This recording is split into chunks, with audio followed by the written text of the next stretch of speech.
नमस्कार साथियों, चलते हैं नए सवाल की ओर। कहता है उस त्रिभुज का क्षेत्रफल ज्ञात कीजिए जिसके शीर्ष है। ये दिया हुआ एक त्रिभुज पहले बना लीजिए और इसको ए मान लीजिए, इसको बी मान लीजिए, इसको सी मान लीजिए। इसका ए का मान जो है 2 3 कर लीजिए और बी का मान है -1 और 0। ये दूसरी, ये तीसरी है 2 -4। अब इसको x1 मान लीजिए, y1 मान लीजिए, x2 y2 x3 y3। अब फार्मूला त्रिभुज का क्षेत्रफल होता है 1/2 into x1 into y2 minus y3। यानी ये तीसरा है तो यहाँ फिर तीसरा होगा, फिर पहला x2 plus y3 minus y1, फिर x3 होगा, इसका यहाँ से खत्म हुआ फिर y1 माइनस y2। ये फार्मूला अब आप सब प्राप्त हो चुका है। आप 1/2 लिख लीजिए।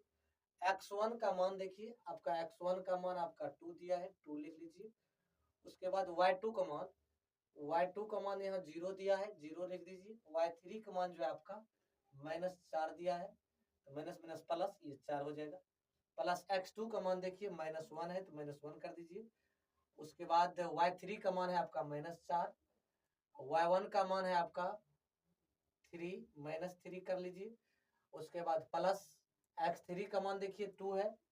अब उसके बाद y1 का मान है, y1 का मान आपका कितना दिया है 3, और y2 का मान कितना दिया है y1 का मान 3 है, y2 का मान आपका दिया है 0। अब इसको 1/2 कर लीजिए। उसके बाद ये 4 दूनी 8 हो जाएगा, प्लस माइनस तो माइनस, ये 1 इंटू 4 3 7, ये आ जाएगा प्लस 3 दूनी 6। घटेगा 3 बचेगा, 3 दूनी 6 हो जाएगा, डायरेक्ट कर लेते हैं।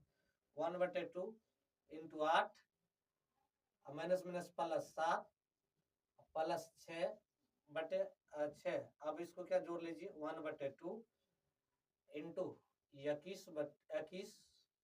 अब ये आ जाएगा 21/2, गुना करोगे तो 12।